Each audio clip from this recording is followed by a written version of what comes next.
Morning. How's everyone doing? I'm here. Let me mute my phones. All Mr. Volger does in his free times is make better intro screens every day. Spencer, that is far, far, far more accurate than I think you realize, which is kind of sad, but yet enjoyable. So there you go. Push that chair out of here. Morning. Yeah, it's pretty good. I gotta keep coming up. Gotta keep it fresh. Gotta keep it fresh. You know what I'm saying? Always gotta keep it fresh. It's just the way it goes. Then the chair ate Mr. Volger. Yeah, well, speaking of the chair, it's coming back right now. Here he comes. Hello? Oh, he's sneaking. Wrong account? What are you talking about? What's going on? What's happening?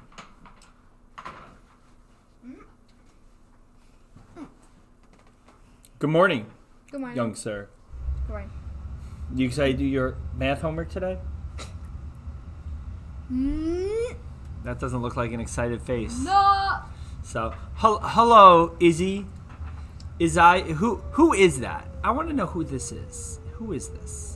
Is there any way to find out who this is? I'm going to write that in chat. Who is... There we go. Patty? Oh, hi, Patrick. I never knew, sir. I never knew. All right, you don't have to... Get off. Hey. Get off. Hey. Hey. You ready for today? Yeah. Yeah, what are you up to? Wait, what? What are you doing? You Want to hear a good knock-knock joke, guys? Ready? Here we go. You ready? This is my favorite knock-knock joke ever. Here we go. You start it. Knock. Who's there? That's my favorite knock-knock joke. You say you want to hear a knock-knock joke, and the person says yeah, and then you say, okay, you start it, and then they say knock-knock, and then you just look at them awkwardly. It's amazing. Try it on your parents. It's so good. It's highly recommended. I highly recommend it. Highly recommended. I agree. You agree? Awesome. I think that worked out here. So. What? What? Also, do you know what I was thinking about doing, fellas, ladies, and gentlemen? Do you know what I was thinking about doing for the wonderful Friday? Hold on, I gotta make sure my music's not too loud. There we go.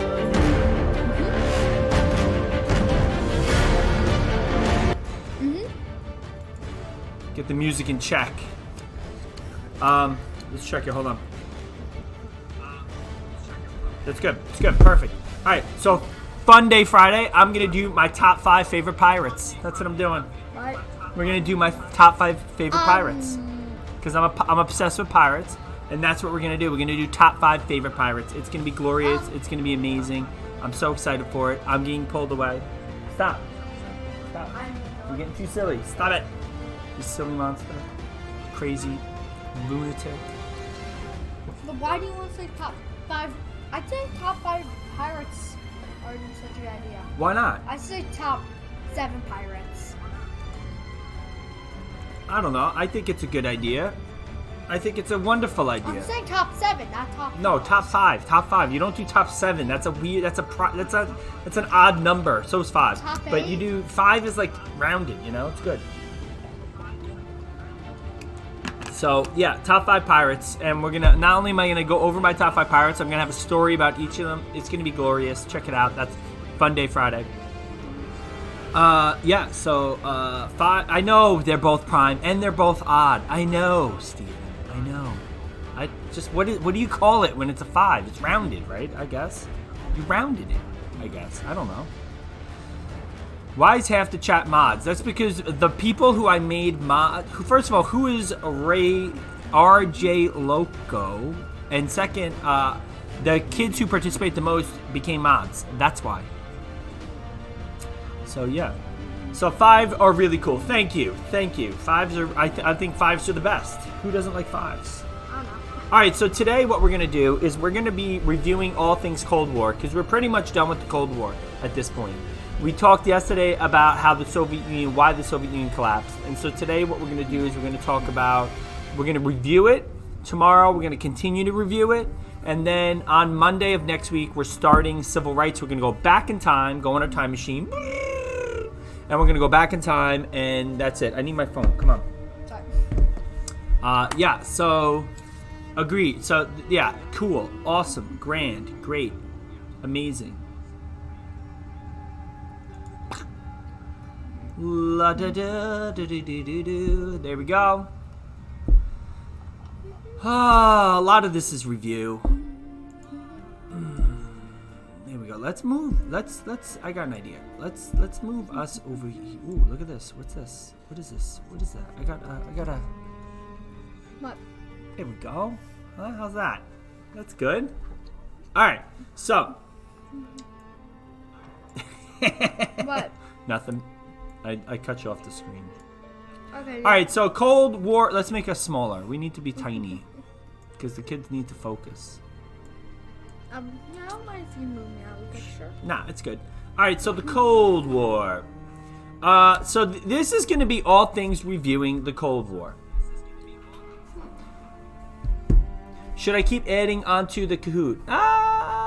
Yeah, keep doing that. That's fine. Is Ryan M. All right. I like how both Patrick and Ryan don't answer. Instead, everyone else answers for them. But that's cool. That's fine. That's good. All right, you guys ready? I'm gonna enable slow chat while we teach our lesson. All right, so Cold War overview. So, a couple things, like I'm going to cover some new things, and I'm going to obviously do a lot of review. POTSDAM Conference. POTSDAM Conference is when Harry Truman, Winston Churchill, and Stalin met at the end of World War II to pretty much plan and talk about how they're going to deal with the Soviet Union at the end of World War II. So the reason why I put this in here is because this part is kind of important, because it shows that the Potsdam Conference really at the end, right when World War II ended, is when the Cold War started. So this happens in the summer of 1945. This is, remember, Japan is going to surrender on August 9th. This followed the Yalta Conference in February, where FDR was attending that one before he died. The U.S., the U.K., the Soviet Union continue plans for post-war Europe and division of Germany, and this is where the first seeds of the Cold War are planted. We already talked about issues in Berlin, okay? So they divide Germany up, because after World War II, they can't just let Germany be a country. That's not good, because, they started World War. They led to a war that killed 70 million people. And they need to be punished for that. And so the way they're going to be punished is they're going to divide Germany up. And they divide them into 4 sections. So you have the green section here is the United Kingdom. The blue section down here is France. And the reason why they gave France, even though France was defeated in World War II, and they really didn't take a huge role, they gave the land that bordered France to French to make them feel comfortable.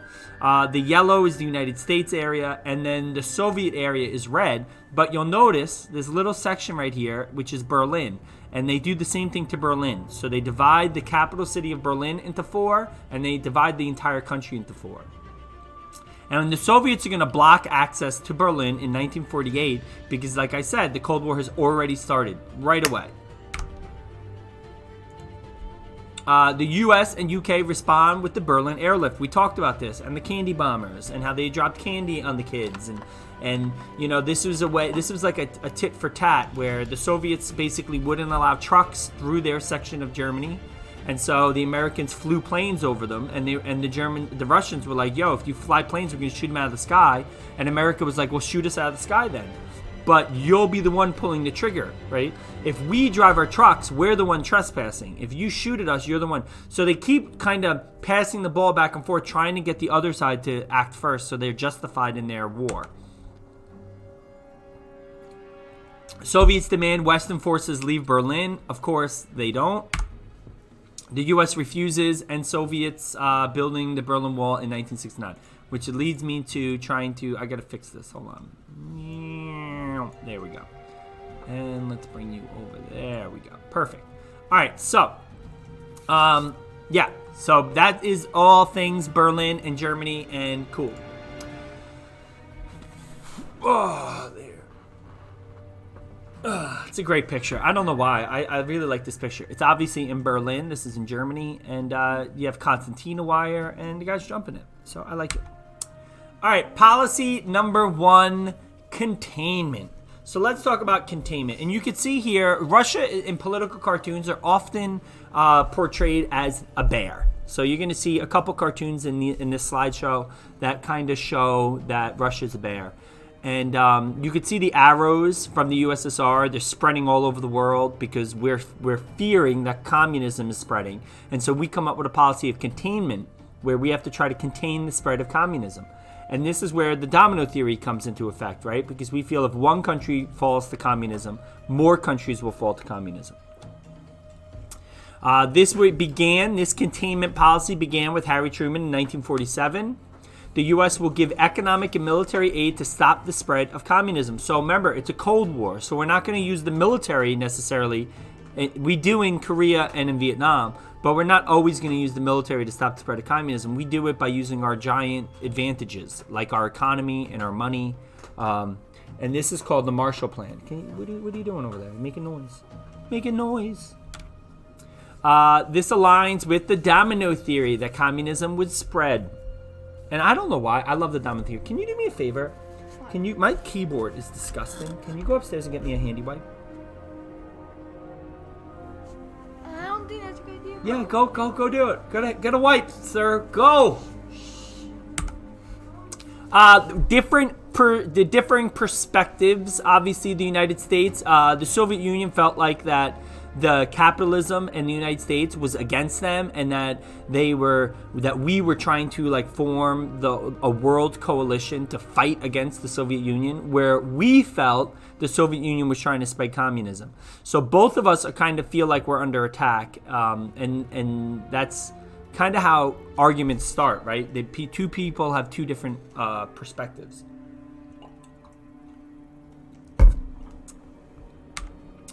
The Korean War, right? So the first hot war, there are two major hot wars for the United States during the Cold War. There is the Korean War, which happens pretty much right after World War II in 1950. And there is the Vietnam War, which happens in the 1960s. The Korean War is similar to Germany. Korea is left divided after World War II, just like we divide Germany after World War II, where North Korea is communist and South Korea are capitalist. And the North Koreans invade South Korea in 1950 to try to unite the country under one communist banner.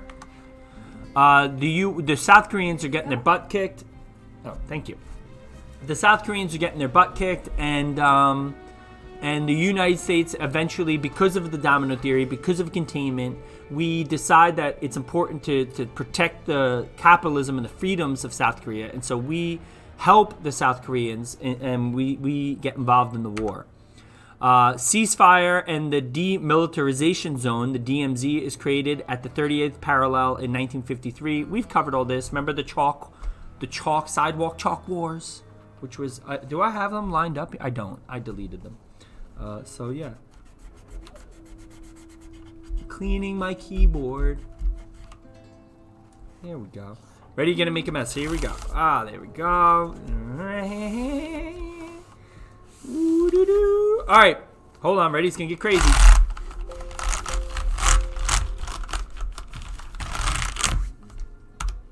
Why have you been searching? I don't know. I don't know what just happened. I broke the computer. And we're back. Haha. All right. So that's the Korean War, right? Yeah.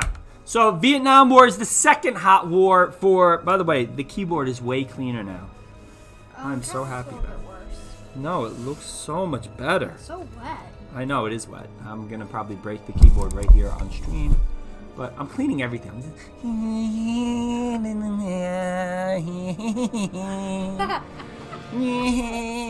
All right.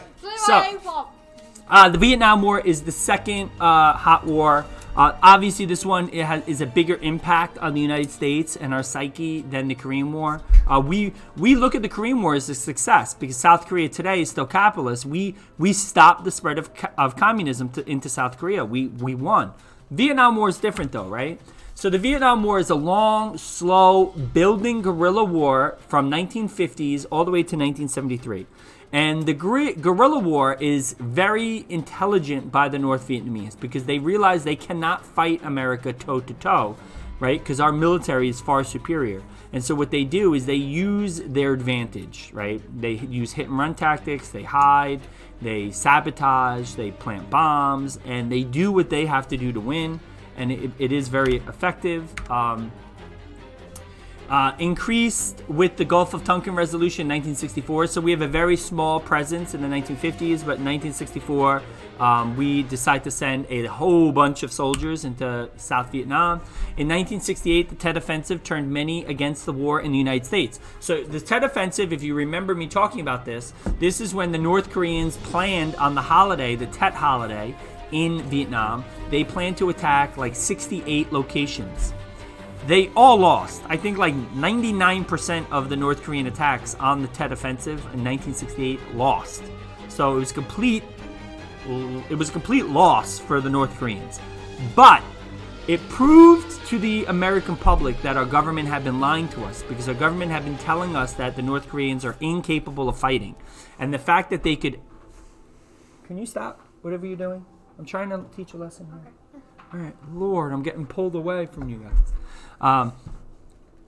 What was I saying? See, you made me lose my train of thought. You were saying... Oh, the North Koreans, basically, like, even though they lost, the American public realized that the American government had been lying to us, because the government's been telling us that the North Koreans were incapable of attacking us. And obviously that's a lie, because they attacked us in 68 places. And so it really was the beginning of the American public turning against the war, which ultimately leads up to us leaving Vietnam and the North Vietnamese winning.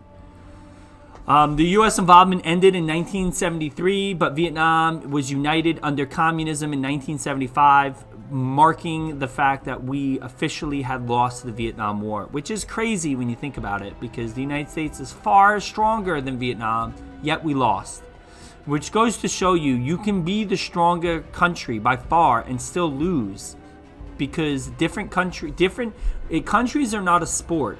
They have different winning conditions. You know, the United States, in order to win in Vietnam, we had to stop communism, convince the Vietnamese that capitalism was better, and abandon communism. For the North Vietnamese to win the war, all they had to do was annoy the United States long enough for us to leave them alone. Those are two different winning conditions. You know, ours is much harder than theirs, right? It's fine. 1 second, please. I'm gonna go to my crazy start here.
And I'm back. Hello. All right, so policy number two, brinksmanship.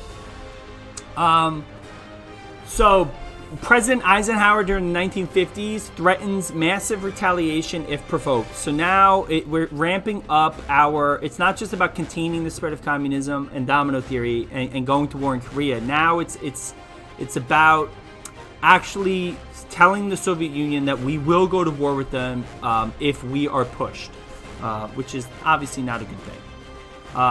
It's hopeful this will deter any Soviet strikes. So the idea was, FDR, Eisenhower's approach was, you tell the Soviets, we will go to war with you. World War III will happen if you mess with us, and this will prevent them from messing with us, right? It will scare them, right? That hard, you got to be hard on them, right?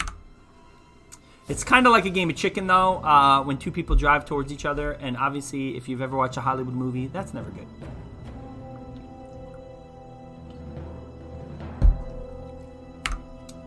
Mutually assured destruction if bombs ever are used. So this is the idea of MAD. We talked about MAD.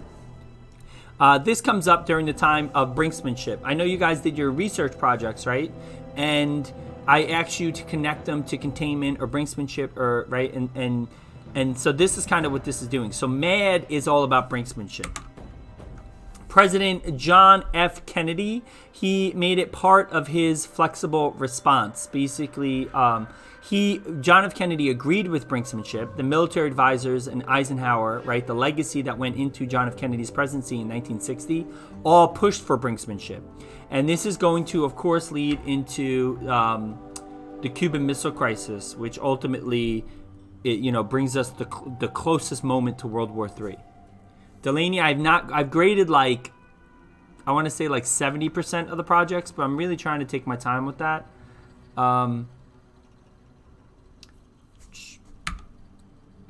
And the Cuban Missile Crisis. So this will be the last slide that we're going to cover for today, and then we'll do the rest tomorrow. I don't want to overwhelm you guys with review of the Cold War. But the Cuban Missile Crisis, right? Basically, the Soviet Union here in this map, they placed ICBM and MCBM, which are medium-range ballistic missiles in Cuba. And you can see here by the circles, this is how far they could hit. So by putting nuclear missiles in Cuba, they could hit any target in the United States very quickly, almost before we could respond. And so it became an unacceptable thing for the United States to allow this. The U.S. discovers that there are Soviet missiles in Cuba in October. We discover this by a spy plane taking pictures. The result is a 13-day standoff where John F. Kennedy and Nikita Khrushchev, the premier of the Soviet Union, pretty much come really close to World War III. It was a super scary time for the world. After a U.S. blockade, so one thing John F. Kennedy does is he sets up a Navy blockade around Cuba and tells the Soviets that any ships coming into Cuba are going to be searched, and the Soviets told the Americans, if you search our ship, it's an act of war, and it was very scary. But right before we searched their ship, an agreement was made, and war was averted. And from this moment is the famous Washington-Moscow hotline. Basically what this is in the Oval Office for President Trump. I'm not actually sure if it's in the Oval Office, but in the White House, there is a telephone in the president's office that if he picks up, it will immediately call the president of Russia. And this is to keep communication open between the two leaders, just in case we get into a moment like the Cuban Missile Crisis where we're close to war. There's no miscommunication, because you do not want a miscommunication to lead to war. You guys have had fights with your friends on texting, and you guys understand how miscommunication via texting or something can lead to the fight being worse. Now, it's a fight between teenagers, right? It's not a big deal necessarily. But if you're talking about nuclear war and World War III, that's a big deal, and you cannot have miscommunication. So they definitely decided to open up this telephone connecting the two presidents together. One way they used to communicate before this telephone was they would have their advisors talk to each other. But of course, like a game of telephone, where you tell someone, then they tell someone, then they tell someone. If you keep communicating to your advisors, they might adjust the message, and that's what we want to avoid. So yeah. And that is brinksmanship. So that's where we're going to pause for today, and then I will continue the Cold War review through tomorrow. As you can see, we're pretty much almost done. We only have, we're on slide 12. So we have till slide 26. So we're about halfway there. And, some things of brinksmanship. Here's a cool cartoon, and then here's another cartoon, right? Let's get a lock for this thing, the nuclear war. And that's Nikita Khrushchev and John F. Kennedy. This is a Cuban Missile Crisis political cartoon because these are the two leaders, one of Russia, one of the United States, during the Cuban Missile Crisis, and this is the closest we came to World War III.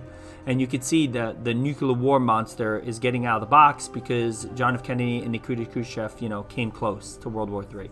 And that's what this cartoon represents. I love flow cartoons. Don't you love flow cartoons? And then we're going to go into policy détente tomorrow. We're not going to do that today. So I'm going to take off slow mode in the chat.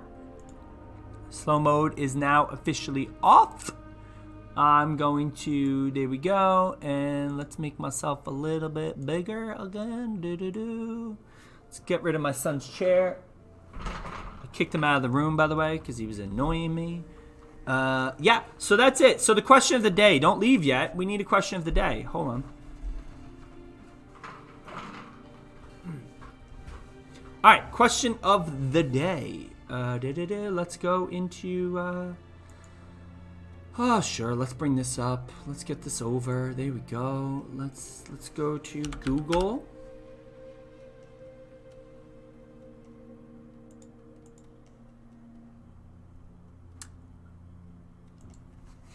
Do you know I've been using Edge, which is the Microsoft owned web browser, and I gotta say I like it, but one thing that always annoys me is they always send you to Bing, instead of Google. And like, who uses Bing? Like, in what world is Microsoft living that Bing is acceptable? Like, come on. Blah. All right, so question of the day. It's question of the day. Let's go. Let's go to edit. Edit. And this is Wednesday's question of the day. I want to make, how is Tuesdays? I want to make Wednesdays kind of cool too. I spelled Wednesday. Wednesday. Question of the day. And apparently, yeah. So, Wednesday's question of the day. Are there any questions before I get going in the chat? Remind me not to go on a boat when you do. Yes, sir, Ryan. Don't go on a boat. Christian, be nice, sir. Oh, that's cool. A temporary boating license. Wow, that's cool. Cool. So, question of the day is going to be about Cold War. I want you to tell me, ready? Which single event during the Cold War do you think had the biggest impact on us as Americans? Explain. So, which single event? So you could say the Korean War, you could say, the Vietnam War, you could say the space race, you could say the Cuban Missile Crisis, right? So I want you to think about all of the different topics that we've learned about in the Cold War, and then I want you to pick one and tell me why do you think it's the most significant and why it had the biggest impact on the United States. We should do a class trip to Area 51 and just storm it. And then when like Delaney gets infected by like an alien disease, I am not responsible. You heard me? I'm not. So yeah, you missed our conversation about if Jimmy had a plane. Okay. All right. Jimmy, if he had a plane, I assume he would fly. I've had students who have had pilot license, by the way. One Bailey Hallwald is a pilot. So yeah, that is not a completely unusual thing to have a student that has a license, by the way. Just letting you know. So.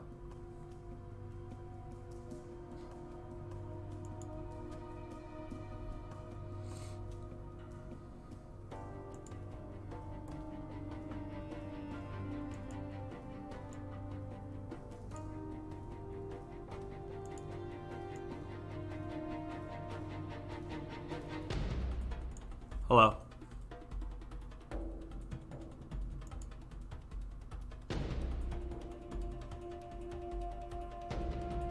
Go in the library.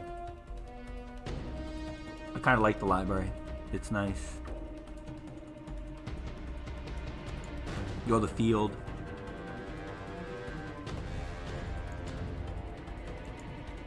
Kind of like the field. Field's nice too. It's got a good breeze. Do a heart to heart. Heart to heart. And we're back. Sorry I got bored. Are there any questions before I go for today? I have another meeting at 11 o'clock with Mrs. Horshesky about the MYP. So if you guys have any questions about that, please ask. I noticed some of your teachers have been complaining about how some of the work has dropped off a little bit over the last week and a half. So they're going to probably start cracking down on that. So if you're one of those students or you have a friend that isn't like doing their work or watching these live streams or, you know, doing the stuff that they were doing like 3 weeks ago because they kind of getting lazy, just reach out to them and let them know that teachers are onto that. So there you go. Yeah. And I think that will be it for today. I will see you guys tomorrow. Don't forget, Fun Day Friday. It's not going to be recorded and reposted. So the only way to see Fun Day Friday is to be here at 10 a.m. live. And we're gonna do something fun. And I'm also gonna go over my top 5 pirates because pirates are radical and awesome. Yeah, and that's it. So bye, guys. Don't forget your question of the day, which I do need to edit into all of your Google Classrooms. Maybe I will do that right now while you're here. Does it save? Did I copy that? I don't even know if I think I did. I think I did copy that. Here we go. Good. All right, here we go. Boom. Instructions. Boom. Boom. Edit.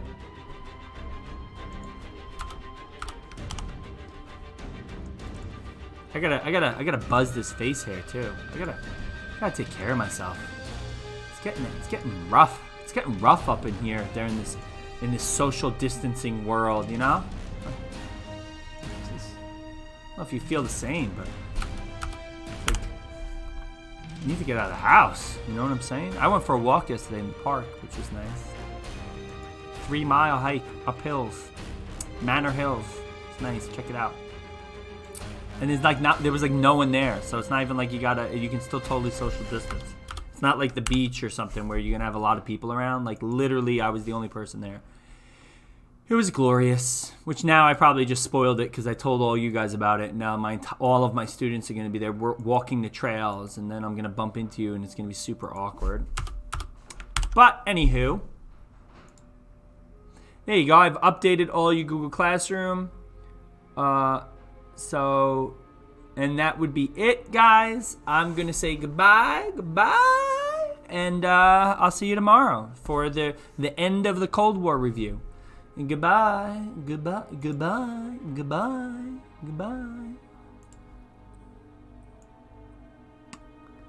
Here we go.